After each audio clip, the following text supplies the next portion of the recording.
முதலமைச்சர் பன்னீர்செல்வத்துடன் ரகசிய கூட்டணி அமைத்து அதிமுகவை வீழ்த்துவதற்கு திமுக தீட்டிய சதித்திட்டத்தை சுப்புலட்சுமி ஜெகதீசனின் பேட்டி வெளிப்படுத்தியுள்ளதாக முன்னாள் அமைச்சர் கோகுல இந்திரா தெரிவித்துள்ளார்.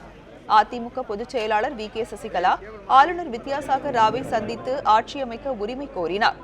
இது தொடர்பாக செய்தியாளர்களிடம் பேசிய அதிமுக முன்னாள் அமைச்சர் கோகுல இந்திரா, சட்டப்படியும் நியாயப்படியும் நல்லது நடக்கும் என்றும் விரைவில் தமிழக முதலமைச்சராக சசிகலா பதவி ஏற்பார்கள் என்றும் தெரிவித்தார்.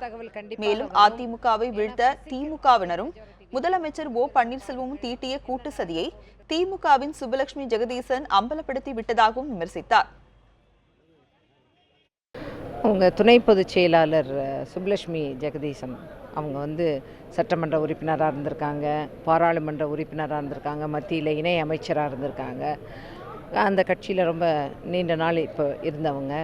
அவங்க மதுரை ஏர்போர்ட்டில் ஓபிஎஸ் அமைச்சரவை ஃபார்ம் பண்ணணும்னு நினச்சி வந்தாருன்னா நாங்கள் நிபந்தனையற்ற ஆதரவு கொடுப்போம், எந்த பதவியும் அங்கேருந்து நாங்கள் கேட்க மாட்டோம் அப்படிங்கிற மாதிரி சொல்லியிருக்காங்க. உடனே அவசரமாக செயல் தலைவர், திராவிட முன்னேற்றக் கழகத்தின் செயல் தலைவர் இது அவங்க கருத்து அப்படின்னு சொல்லி மறுப்பு தெரிவிச்சிருக்கார். இதில் என்னென்னா, அவங்கெல்லாம் பேசிக்கிட்டு இருந்ததை இவங்க யதார்த்தமாக இப்படி நடக்க போகுதுங்கிறத அவங்க சுப்புலட்சுமி ஜெகதீசன் அம்மா மேடம் சொல்லிட்டாங்க. இப்போ அவர் மறுத்து, ஐயோ இது வெளியே தெரிஞ்சிருச்சே இந்த கூட்டு சதி அப்படிங்கிறத சொல்லியிருக்கார்.